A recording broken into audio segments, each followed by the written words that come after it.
38쪽에 있습니다. 와인버그 등이 오체포의 특성 6가지를 2000년도 CLG에 발표를 했고, 그때 전기 회로부에서 전기를 끊었다, 연결했다 하는 트랜지스터에 해당되는 부분에 단백질을 내가지고 유전 신호에 따라서 암이 생성되기도 하고, 이렇게되기도 하고, 살기도 하고, 죽기도 한다. 이런 세포 시그널을 이야기를 해주죠. 그건 이제 좀 더 일반인들에게 쉽게 설명하기 위한 방법입니다. 2011년에 새롭게 CLG에 냉적 회피 현상이라든지 염증이라든지 에너지 대사장이라든지 돌림빈 같은 에피제네틱한 요소들에 대해서 다시 업데이트를 했습니다. 그래서 에피제네틱한 요소는 말할 것도 없이 우리 퓨머 마이크로 인바이러먼트에 관계되는 것이고, 마이크로 인바이러먼트는 라이프스타일과 관계 있는 것이죠. 처음으로 다시 돌아와서 현대약만으로 안 되니까 보완 대체의학을 하는데, 용어가 보완의학은 정통의학과 함께 하는 것이고 대체의학은 대신하는 것이죠. 그래서 통합의학은 정통의학과 보완의학을 함께 하는 것이 통합의학이다라고 NIH에서 NCCIH를 만들어서 그렇게 규정하고 있습니다. 이 통합의학으로 암을 치료하는 것을 인테그레이티브 온콜로지라고 하고, 미국에 본부를 두고 있는 SIO가 있습니다. 올해 1월에 19일부터 뉴욕에서 제16차 세계 대회를 하는데, 한번 학회를 할 때는 2,000명 가까이 모이는 아주 큰 단체로 성장해 있고, SIO에 대비되게 저희 한국에는 KSIO가 있습니다. KSIO는 보건복지부 사단법인을 했고, 지금 의사와 한의사까지 한 200분 정도 가입되어 있고, 총계축에 학회를 하고 있는데, 보통 한 4 세션 중에 한 세션 반드시 외국에서 전문의 연자들을 모셔가지고 국제학회 형태로 4년째 배우고 있습니다. 그리고 지금 제가 초대회장으로 계속 재임하고 있습니다. 인테그레이티브 온콜로지라는 책이 있는데, 이것도 이제 각 챕터마다 전명하신 분들이 저술을 했고, 여기는 이제 간판 스타들이죠. 샌프란시스코 유니버시티의 그 유명한 오셔 센터에서 통합의학 센터장을 맡고 있는 강할드 이브람스와 애리조나 대학의 통합의학 센터장을 맡고 있는 앤드류 와일 같은 분이 이제 대표 저자로 나와 있지만, 이 챕터 하나하나마다 다 저명하신 분들이 제각각 저술하셨고, 그거를 저희 대한통합학회에서 임원분들이 이렇게 공동 번역을 했습니다. 로버트 프로스트의 가지 않은 길처럼 우리 통합암 치료 분야는 굉장히 어렵습니다만 올바른 방향이라고 생각하고 있습니다. 우리는 아직 비공인된 연구를 개최하고 있고, 새로운 지도를 매번 형성해 나가고 있습니다. 그래서 비공인된 학문이다 보니까 전 세계에서 통합암 치료를 하고 있지만, 병원마다 의사마다 하는 방식과 치료 방법, 치료 내용이 제각각 다 다른 경향들이 있습니다. 그렇지만 제 생각에 통합 치료가 요 4가지 카테고리로 규결된다고 생각합니다. 첫 번째로는 표준 치료의 부작용을 줄이는 그런 치료, 그 다음에 표준 치료와 함께 해가지고 상승작용을 나타내기 위해서 하는 것, 그 다음에는 표준 치료가 끝나고 난 종결된 다음에 재발과 재미를 방지하기 위한 노력, 그 다음에 표준 치료가 한계에 달았을 때 대체할 수 있는 방법, 이 4가지로 비교된다고 볼 수 있고, 첫 번째로 사이드 이펙트 매니지에서 암 치료 부작용 여러분 잘 아시다시피 오심부터 버티그, 레탈직, WBC 감소, 그리고 케모 인듀스드 페리페랄 뉴로패시가 있을 때 또 저희 통합의학에서 특히 또 한방에 아크팡체 같은 게 굉장히 큰 도움이 됩니다. RT의 부작용은 버티그가 가장 큰 걸로 되어 있습니다. 암 치료 부작용은 이제 항암하고 나서 첫 일주 동안에 환자분들이 굉장히 힘들어하시지만 오히려 컨디션 회복되는 2주쯤부터 일주부터 한 2주 사이에 뉴트로페니아가 오게 되죠. 그래서 우리 의사들의 몫이 그때 많아지는 겁니다. 우리 통합암 치료 임상에서 주로 쓰는 약제들이 티모신 알파1, 제락신 헤디머 사이키아 같은 그런 주사제, 그 다음에 IVC하고 마이스각테인이나 멀티블루 같은 미네랄하고 항산화제들 여러 가지하고 피로감이 굉장히 심할 때 칼미티인을 추가하기도 하고 미설토, 그 다음에 식물영양소 같은 것들이 있습니다. 항산화제는 여기 계신 분이나 기능의학이나 그런 데서는 전부 99.9% 긍정적인 생각만 하지만 이 퍼블리시된 문헌에는 부정적인 논문도 굉장히 많습니다. 특히 그 RT를 할 때 베타카로틴이나 비타민 E는 콘트라다라고 되어 있습니다. 그래서 우리가 좋은 의도로 쓰지만 그런 것들이 혹시나 이제 나중에 법률적인 문제가 될 수도 있으니까 주의를 하셔야 됩니다. 그 다음에 표준치료의 구조적으로 표준치료의 시너지 효과를 나타내는 거고 항암치료의 내성을 더디게 나타나게 하는 노력들로서 항암치료를 합니다. 요 셀 주기인데 여기서 보면은 변화성 치료나 항암치료는 분열식이라든지 G1이나 G2에 듣고 G0나 신테틱 페이지 때는 안 듣죠. 그런데 옥구선비 같은 경우는 오히려 G0나 신테틱 페이지 때 듣습니다. 그러니까 RT나 케모와 함께 고주파 치료를 하게 되면 완벽하게 시너지 효과를 낼 수가 있습니다. 그 다음 세 번째로는 표준 치료 종결 후에 우리가 재발이나 재기를 막기 위해서 여러 가지 노력들을 하는데 마인드 컨트롤, 라이프스타일 모디피케이션, 이뮤 부스팅 등이 있습니다.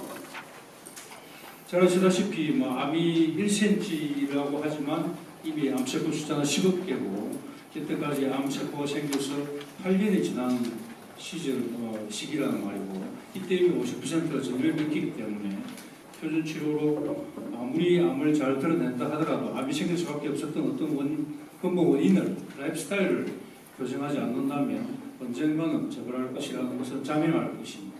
그래서 라이프스타일이 굉장히 중요한데 거기에서 첫 번째로 마인드 컨트롤이 너무나 중요하다고 생각합니다. 여러분 잘 아시는 이야기인데 신라시대 때 원조가 당나라 유학 가던 길에 깜깜한 밤중에 숲속에서 비를 만나가지고 소나기를 만나가지고 동굴로 찾아 들어가서 자다가 일어나서 머리맡에 있는 시원한 물을 마시고 잤는데 아침 일어나서 깨어보니까 그게 해골 바가지에 담긴 물이더라. 그리고 동굴이라고 생각했던 게 무덤이었다. 그래서 갑자기 토기가 녹고 그리고 목울이 송연해지고 등골이 오싹해지더라.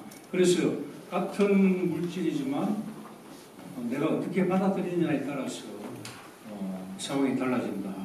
모든 것은 내 마음에서 온다는 것이죠. 그래서 당나라 유학을 포기하고 신라에서 그대로 학문에 정진했다는 이야기가 너무나 유명한 이야기입니다.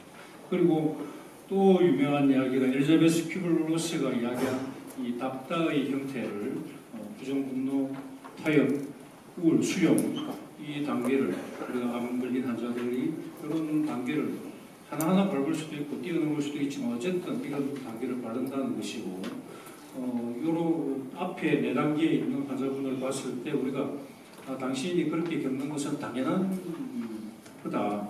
이렇게 빨리 수용의 단계로 갈 수 있도록 우리가 이끌어주는 것이 필요하겠습니다. 그리고 라이프스타일에서 가장 중요한 것이 먹거리이고 흡연, 감염, 비만 같은 것들이 있습니다. 그래서 식사가 중요하고 운동 그리고 충분한 휴식과 수면 그리고 음주 음료는 기본이고 에어 폴루션 같은 오염으로부터 회피도 굉장히 중요합니다.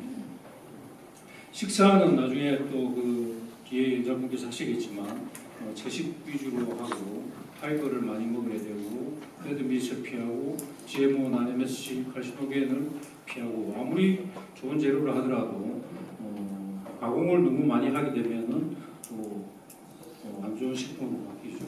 건강한 방법으로 조리를 해야 됩니다. 캔서 다이어트로 유명한 것들이 버전 다이어트, 니시 다이어트, 케토제닉 다이어트, 글루비기 다이어트, 그냥 채식이 아니고 통곡, 자연식, 식물식, 그리고 저칼로리식 등이 있습니다. 이면 부스팅은 우리가 많이 하는 것들이고 오늘 계속할 것들입니다. 임mun셀 테라피가 있는데 지금 현재 알려진 것들은 T셀 치료, NK셀 치료, 수지상 세포 치료들이 있습니다. T셀은 지금 현재 우리나라 KFGA에서 인가받은 게 64셀의 임mun셀 LC밖에 없죠. 그래서 NK셀 치료나 수지상 세포 치료를 하기 위해서는 일본이나 미국으로 이렇게 건너가서 해야 되는 그런 제한점이 있는데 이번에 그 첨단 재생의료법이 국회에서 통과되면서 내년부터는 아마도 이런 것들이 좀 활성화되지 않을까 생각되는데 노숙자셀에서는 T셀에서 넘어서서 CAR-T셀로 지금 임상 중에 있고 그 차바이오는 줄기세포를 많이 하고 있지만 NK세포에 대해서도 지금 하고 있고 우리가 그 NK 활성도 검사를 하는 NK뷰로 유명한 ATGN이 NK맥스라고 사명을 바꾸고 지금 내년에 NK세포 치료를 적극적으로 하려고 준비하고 있습니다.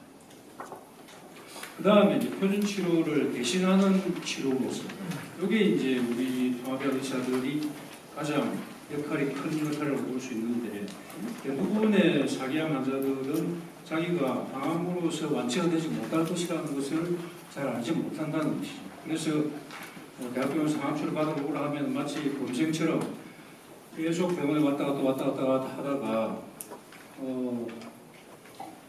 자기 발로 잘 걸어 들어가가지고는 sepsis에 빠져가지고 잘못되는 경우가 우리가 너무너무 많이 보고 있습니다.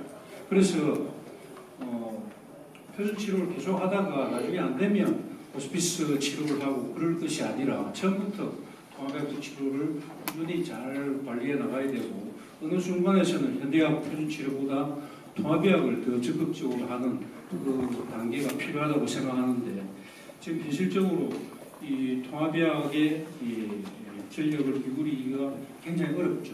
보통 암 환자분들이 진행암 환자들이 암 치료를 해가지고 파셜 레졸루션밖에 안 되는데도 불구하고 마치 암이 다 나을 것처럼 기대에 부풀어서 그렇게 신나하는 그런 환자분들께 당신이 언젠가는 암제 내성이 생깁니다. 나중에 급격하게 나빠질 수 있습니다. 그런 설명하기가 굉장히 용기가 필요하죠. 그리고 SD 상태, 스테이블 디지즈 상태로 들어가가지고 항암제에 내성이 생기는 것으로 비춰질 때 빨리 그 환자를 항암 치료를 그만 받게 하고 통합의학이나 자연요법으로 끄집어내야 되는데 그런 것들이 굉장히 어렵습니다. 그죠? 그래서 우리 통합치료 의사들이 현대의학도 잘 파악을 하고 있어야 되고 그리고 환자분과 항상 라포를 잘 형성해가지고 sepsis에 빠지는 일이 없도록 그런 희생자가 되지 않도록 우리가 잘 끌어야 하겠습니다.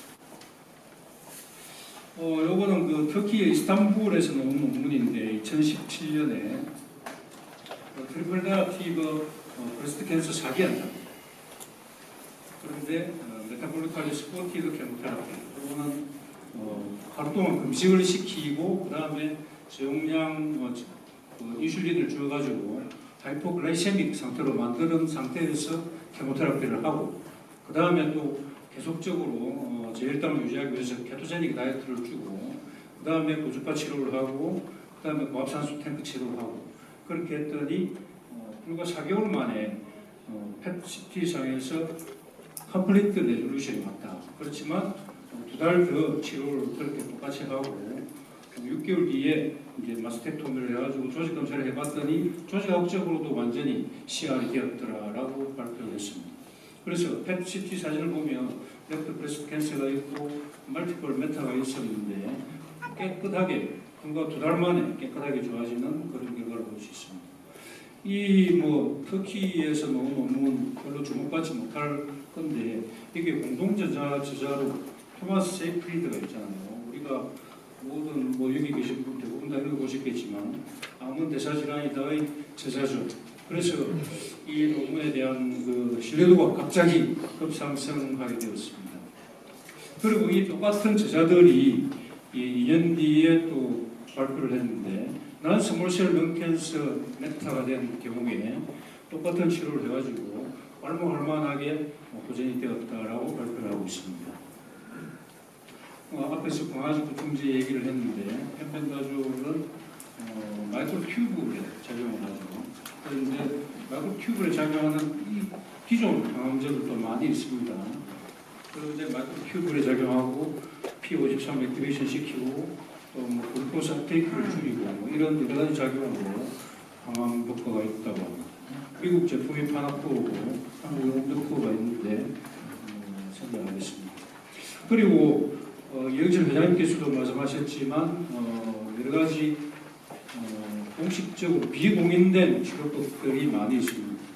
미국의 생리학자고 클락 박사가 기생충의 원인이다. 그 기생충을 죽이기 위해서 제퍼라는 전기장치를 만들어가지고 기생충을 죽이는 그런 치료법도 있었고, 시약차가 있었고, DCA도 말씀드렸고, 그런 여러 가지 것들이 비공인된 치료법으로 많이 있습니다. 지금 그 SNS가 굉장히 발달되어가지고 조 디펜스가 펜펜다를 놓고 좋아졌다는 게 지금 뭐 전 세계가 들썩하고 있지만 이런 것들은 뭐 SNS는 그냥 인터넷도 없던 시절에 이렇게 완치자가 많다라는 그런 이야기가 많이 있었죠. 그래서 펜펜다졸과 함께 이런 것들도 다시 한번 재조명해보는 기회가 되면 좋겠습니다. 어쨌든 지금 현재로 종합암 분야에서 주로 이용되는 방법들은 마인드 케어가 고주파 치료, 그 다음에 다이어트, LVC, 이모시널파, 미설도, IBNT, 안티옥시던트, 그 다음 고압산소 치료, 이뮤셀 치료, 그리고 이제 한방 치료 그런 것들이 있는데 이 노랗게 해놓은 부분은 오늘 오후에 다 언급할 것들이고 시간 관계상 통합암 분야에서 가장 중요하게 생각되는 하이프소미아에 대해서만 말씀드리겠습니다. 단순히 하이프소미아가 아니고 모듈레이티드 일렉트로 하이퍼소미아. 모듈레이션은 주파수를 변조시킨다는 말이죠. 그리고 전기적 특성을 띈다는 말이죠. 그래서 전기적 특성을 띠기 때문에 고주파 같으면 직진을 해야 될 텐데 직진하지 않고 회절되죠. 그래서 전도체를 만나면 전도체 쪽으로 회절되는 그런 현상을 갖고 있습니다. 런캔서가 굉장히 좋아지고 있고 런캔서가 많이 좋아지고 있고 멀티플 메타가 있었는데 줄어들고 있습니다.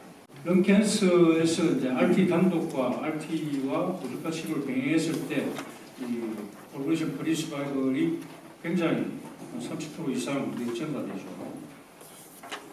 그리고 고주파 치료만으로 런캔서의 치료 성적이 미국 NCI 통계나 EU 통계보다 훨씬 높고 폐암 치료로서 세계적으로 명성이 있는 헝가리 부다페스트에 있는 피터파이 병원과 거의 비슷할 정도로 고주파 치료만으로도 이렇게 치료 성적이 나오고 있습니다. 나중에 자료를 보시면 충분히 이해할 수 있는 자료들이니까 시간 관계상 넘어가도록 하겠습니다.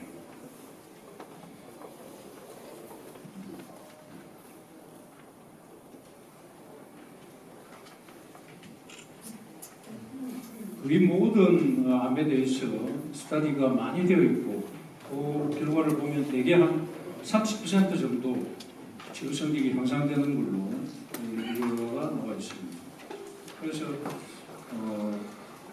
고주파 치료는 많은 리포트가 나오고 있고 지금 임상도 활발하게 진행되고 있습니다. 그래서 1980년에 웨스트 메디컬 저널이라는 이 저널집 지금은 폐간됐는데 이 1980년에 하이프더미아가 앞으로 아마 주 치료가 되지 않을까 하는 그런 논문이 실린 적이 있습니다만 지금 이게 암세포를 직접 죽일 수도 있고 RTA나 케모테라피에 시너지로서 작용하고 있고 부작용이 전혀 없다는 그런 점으로서 아마도 제4의 암 치료로 등급할 수 있지 않을까 생각합니다. 하이프서미아와 RT를 하게 되면 RT를 먼저 하면 RT는 그 마이토틱 페이지가 G1, G2에 있죠. 그런데 이제 그 S 페이지나 G 제곱 페이지에 있는 시기에 있는 그 암세포들을 하이프서미아가 잡을 수 있고 RT를 하게 되면은 산소가 소비되어 가지고 저산소 상태 그리고 산성 환경에 빠지게 되는데 고주파 치료는 오히려 하이폭시아나 저산소 환경에서 더 잘 듣습니다. 그리고 하이프서미아를 하게 되면 리옥시게이션을 시키고 메타볼리즘을 증가시켜가지고 RT가 더 잘 듣게 합니다. 그래서 시너지가 생산될 수 있고 혈관을 확장시켜서 항암제의 흡수를 도와주고 프리라디칼을 많이 만들게 되고 DNA 데미지 리페어 확률을 줄여주고 블라드풀을 증가시켜주고 그렇게 해서 케모테라피와 병행했을 때도 고주파가 잘 듣는 걸로 되어 있습니다. 선물에는 고주파는 신데틱 페이지 때 그리고 산성 환경에 저산소 환경에서 잘 듣고 RT는 마이토틱 G2 페이지와 알칼리 환경 그리고 산소가 풍부한 환경에서 잘 듣습니다. 일반적으로 하이프서미아를 하면 혈관이 이제 정상적인 혈관 확장이 되어서 키트가 이제 빠지게 되지만 에어바스쿨레이션이 심한 암세포는 키트가 축적되어서 이제 41.5도 이상 올라와서 암이 죽는다. 그게 이제 하이퍼소미아의 부식적인 프린시플이죠. 그런데 이제 최근에 많이 발전되면서 정기적인 특성을 띠고 있고 변조를 시키고 그런 거로 인해서 그냥 하이퍼소미아에서는 아포토시스가 일어나지 않았는데 모듈레이티드 일렉트릭 하이퍼소미아를 했을 때는 이 아포토시스가 일어나더라. 그래서 그냥 하이퍼소미아와 이걸 이제 줄여서 옹코소미아라고 합니다. 옹코소미아는 차이가 있다는 것이죠. 그래서 과거에는 하이퍼소미아로 42도까지 올려도 세포살상률이 17.9%밖에 안 됐지만 옹코소미아로서는 더 낮은 온도에서도 암세포 살상률이 올라간다는 것입니다. 그래서 우리가 그 하이퍼소미아에 대해서 바이올로지를 정확히 잘 알게 되면 이 고주파의 치료 성적이 더욱 좋아질 것이다 라고 생각합니다. 바이올로지를 보면 첫 번째로 그 블라드 플로우가 증가합니다. 그래서 케모가 같이 했을 때 케모 약제들의 흡수가 도와주고 그래서 퍼메어빌리티가 증가되고 그렇지만 나중에 오랫동안 또 지속되고 블라드 플로우가 오히려 극으로 떨어지면서 또 암세포를 피딩하는 뱃슬들이 콜랩스가 와서 캔서셀 이파프시스를 처리할 수가 있습니다.